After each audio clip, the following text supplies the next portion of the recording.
The night I saw the lights, really saw them, something inside me broke. Not physically, but the quiet, ordered world I thought I lived in shattered like tempered glass. It wasn't the kind of light you could explain away, not a meteor shower or a distant storm. This was something else, something that vibrated deep in my bones, a silent hum of immense power that defied logic, painting the sky in hues of violent purple and sickly green. It felt wrong, like staring into the eyes of a hidden cosmic terror that had briefly, accidentally, peeled back its veil. And it all started with a name: Operation Fishbowl. I spent years chasing that feeling, that chilling certainty that what we were told about those infamous high-altitude nuclear tests was a carefully constructed lie. This isn't just another theory. It's a journey into the shadows of declassified documents, whispered confessions, and unsettling patterns that suggest a truth far more profound and terrifying than any mushroom cloud. If you're ready to question everything, please take a moment to like this video and subscribe to the channel, because what I'm about to share will make you look at the sky differently forever. My initial dive into the official narrative was frustratingly bland. Operation Fishbowl, part of the larger Operation Dominic in 1962, was presented as a series of high-altitude nuclear detonations designed to study electromagnetic pulse effects and the behavior of nuclear blasts in near space. Starfish Prime, Bluegill, Kingfish, these were just names on a list of successful or partially successful experiments. The reports were clinical, the conclusions definitive. Yet, the official narrative felt thin, a neatly packaged explanation that didn't quite fill the vast, unsettling void left by the lights I'd witnessed. Something vital was missing, a piece of the puzzle deliberately obscured. The deeper I went, the more the anomalies began to surface. While declassified, many documents were heavily redacted, with entire sections blacked out under vague security pretexts. Why such secrecy decades later if it was just about EMP? And why were these tests conducted so close to the Van Allen radiation belts, and at altitudes previously unexplored by such destructive force? It was like firing a cannon into a delicate ecosystem without fully understanding the potential repercussions, a reckless gamble for mere scientific data, or so it seemed. The official explanations felt like a shallow distraction from the true objective. One particular declassified memo, tucked away in an obscure archive, mentioned unforeseen atmospheric resonance during the Starfish Prime detonation. Not just the expected EMP, but something described as an energetic feedback loop that persisted for far longer than calculations predicted. This wasn't publicly acknowledged. It suggested a reciprocal interaction, as if the blast hadn't just affected the environment, but had provoked a response from it. The language was sterile, but the implications were anything but. It was the first real crack in the facade. My first breakthrough came not from a document, but a hesitant voice on the other end of a burner phone. A man named Arthur, whose father had been a low-level meteorologist involved in tracking atmospheric conditions for the Fishbowl tests. Arthur was old, his voice thin with age and a lingering fear. He spoke of his father's late-night terrors, of drawings he'd found as a child, not of mushroom clouds, but of strange, intricate geometric patterns that seemed to pulse with an internal light. He called them the signals. Arthur whispered, his voice catching. Said the bombs. They were trying to silence them. The failed shots, Bluegill and Kingfish, became a focal point of my investigation. Officially, Bluegill Prime suffered a power failure, leading to the destruction of the rocket on the launchpad. Kingfish was deemed a partial success, but its effects were supposedly less dramatic. But Arthur's father's notes suggested otherwise. He'd recorded unusual atmospheric disturbances before the launch failure's erratic weather patterns, bizarre fluctuations in geomagnetism, as if something was actively interfering, pushing back against the incoming destructive force, making the instruments malfunction. Was it sabotage, or something else entirely? I started cross-referencing these failures with historical weather data and civilian accounts from the Pacific region. While official channels dismiss strange light phenomena and odd atmospheric events as mass hysteria or misidentification, I found dozens of isolated reports, people seeing ripples in the sky, silent, fast-moving lights, or experiencing momentary power surges in their homes unrelated to Starfish Prime's main EMP. These were from before, during, and after the Fishbowl tests, quiet whispers of something consistently present, something beyond our comprehension that was reacting to the explosions. The rabbit hole deepened, and with it, a creeping sense of isolation. Friends grew distant, dismissing my obsession as a descent into paranoia. My apartment became a war room, covered in maps, timelines, and printouts of obscure scientific papers. Every flicker of the lights, every unexplained static on the radio, felt like a message, a confirmation that I wasn't alone in seeing the patterns, but that the patterns themselves were profoundly unsettling. The world outside felt increasingly like a stage, with the hidden, cosmic drama playing out just beyond our conventional perceptions. My next key contact was Dr. Evelyn Reed, a retired astrophysicist who had worked on a periphery project monitoring upper atmospheric conditions in the late 1950s and early 60s. She was initially resistant, fearful of repercussions, even after decades. It took months of patient, careful communication, sharing snippets of Arthur's father's notes and my own research, before she finally agreed to meet. Her eyes, magnified by thick glasses, held a weariness that spoke of long-held secrets and the crushing weight of unspoken truths. When we finally met in a quiet, anonymous cafe, Evelyn spoke in hushed tones, almost a whisper. Operation Fishbowl wasn't just about EMP, she began, stirring her tea slowly. That was the public cover, the real objective. It was about understanding, and potentially influencing, an atmospheric phenomenon we barely understood. Something that appeared to be responsive. She described it as an intelligent energy signature, not necessarily biological, but reacting to man-made interference, particularly high-energy emissions. The tests were a crude attempt to gauge its limits, its presence, and its intentions. Evelyn pointed me toward specific unredacted sections of obscure scientific journals from the early 1960s, ones not directly tied to the military. These articles, published by independent researchers before certain guidelines were apparently put in place, detailed observations of unusual electromagnetic fluctuations, standing waves in the ionosphere, and inexplicable energy spikes that couldn't be attributed to solar flares or terrestrial sources. These phenomena seemed to intensify just before the Fishbowl tests, almost as if reacting to the anticipation of the detonations. The Starfish Prime detonation, in particular, was a pivotal event in Evelyn's recounting. The official story highlights the widespread power outages in Hawaii and the destruction of several satellites due to the EMP. But Evelyn revealed something more terrifying, a global, near-simultaneous spike in inexplicable energy readings, far beyond what EMP could explain, detected by research stations worldwide.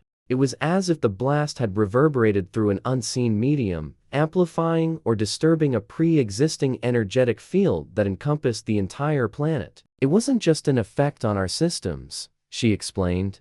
It was a resonance within something greater. I began looking into seismic data from the Pacific Rim during the Fishbowl era. While most seismic events were attributed to natural tectonic activity, a handful of reports, again from independent or international observatories, noted unusual, high-frequency atmospheric waves that correlated precisely with the moments of the detonations. These waves were distinct from typical shock waves, exhibiting a sustained, almost melodic pattern, unlike anything caused by an explosion alone. It was as if the blasts were striking a massive, resonant membrane in the sky, generating a unique acoustic signature. The Van Allen belts, a band of radiation surrounding Earth, became more than just a backdrop for these tests. Evelyn suggested they were a key part of the equation. The official line was to study the interaction of nuclear blasts with the belts. But what if the belts themselves were not just passive radiation traps, but an integral part of this intelligent energy signature, perhaps a conduit,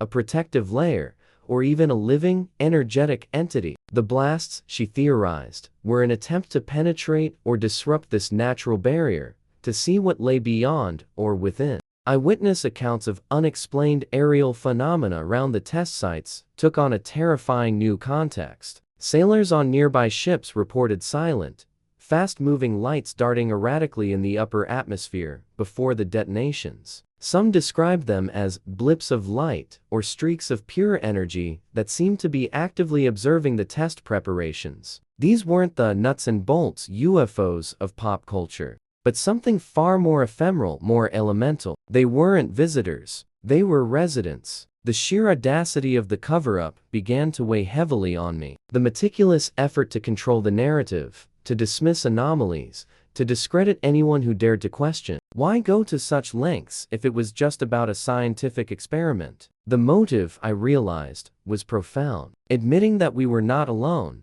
that an unknown, powerful entity or energy existed within our own atmosphere, one that reacted to our most destructive weapons, would shatter global perceptions of humanity's place in the cosmos. It would incite panic, fear, and a desperate clamor for answers the governments simply didn't have. The psychological pressure of my investigation became immense. I started sleeping less, jumping at shadows, convinced I was being watched. My phone would ring with silent calls. My internet connection would inexplicably drop when I was researching certain topics. Was it just paranoia? Or was the very act of seeking this truth triggering a response from the hidden apparatus designed to keep it buried? The lines between reality and my growing obsession blurred, leaving me isolated in a world that seemed determined to maintain its blissful ignorance. There was one incident that solidified my fear. A package, containing scans of some of Arthur's father's most revealing notes, mysteriously disappeared from my secured hard drive,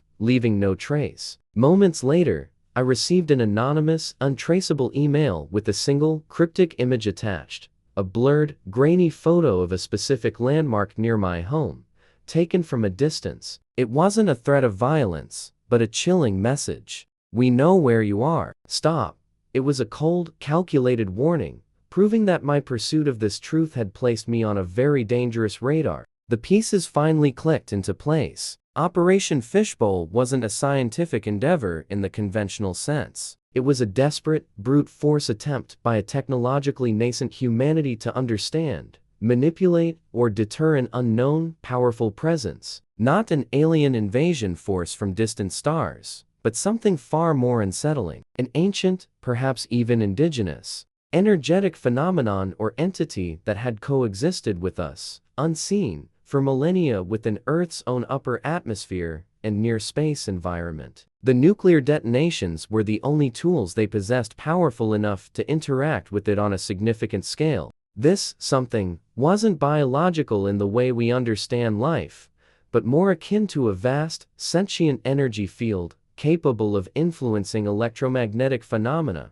perhaps even the fabric of space-time itself on a localized level. Its responses to our atmospheric nuclear tests weren't aggressive, but reactive, like a colossal, sleeping beast stirred by a sudden, jarring noise. It was, as Evelyn described, an intelligent energy signature, and the military's crude attempts to prod it yielded terrifying, unpredictable results. The true nature of this atmospheric presence remained elusive, even to Evelyn. Was it a form of naturally occurring consciousness? An interdimensional bleed-through? Or perhaps a relic of an ancient, advanced civilization that left behind a self-sustaining, energetic guardian? The ambiguity was the most frightening aspect. We didn't know what it was, only that it was there, and that our most powerful weapons seemed to both agitate and, paradoxically, be absorbed by it, sometimes with unexpected global repercussions. The failure of bombs like Bluegill was, in this terrifying new context, not an accident of human error,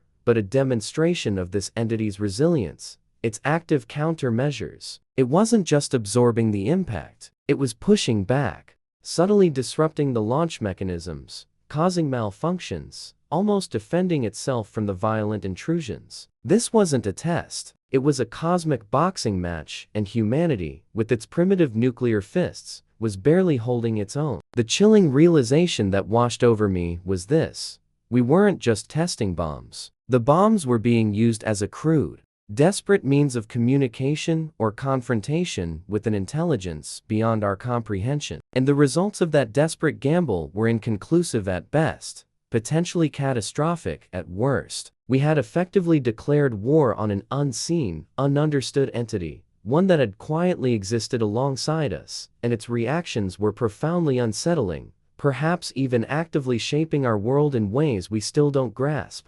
The long-term effects of Operation Fishbowl on the atmosphere and near space went far beyond the official warnings about radiation. Evelyn speculated that the detonations, particularly Starfish Prime, didn't just create an artificial radiation belt. They created a permanent scar in the energy field surrounding Earth, a beacon, perhaps, that drew further attention or altered the entity's behavior in ways we couldn't predict. The lights I saw, I now believe, were a direct consequence, a subtle, lingering manifestation of that altered interaction. The most terrifying question lingered: did they succeed in deterring it, or did they merely provoke it? Did our violent prodding force this entity deeper into hiding, or did it awaken it, making it more aware of our presence and more capable of subtle, undetectable influence? The silence from official channels, the persistent cover-up, suggested a continued, desperate struggle in the shadows, a secret war waged in the upper reaches of our own planet, without our knowledge or consent. I live with this truth now, a heavy burden. The world looks different, imbued with the quiet and settling hum just beyond the veil of perception. Every clear night, I find myself staring at the stars, but my gaze drifts lower, to the edge of the atmosphere, searching for those familiar, yet terrifying, hues of purple and green. They appear less frequently now, but when they do, they are a stark reminder that we are not alone, and that the battles fought in the past continue to shape our present in unseen ways. What else have they done, or are they still doing, to keep this truth buried? How many other scientific experiments are merely thinly veiled attempts to understand or control something that utterly dwarfs our understanding? The thought is a chilling undercurrent to every news cycle, every unexplained phenomenon, every moment of global chaos. The lights were just the beginning, a brief glimpse into the profound, unsettling reality that our world is far more complex and far less ours than we dare to imagine. The pursuit of hidden truths often leads to more questions than answers, and the weight of that knowledge can be immense. But perhaps, by shining a light on these shadows, we can begin to truly understand the world we inhabit. If this story resonated with you, if it sparked a flicker of curiosity or dread, consider sharing your thoughts in the comments below. And if you want to continue exploring the unexplained with me, don't forget to subscribe. There are many more stories waiting to be told.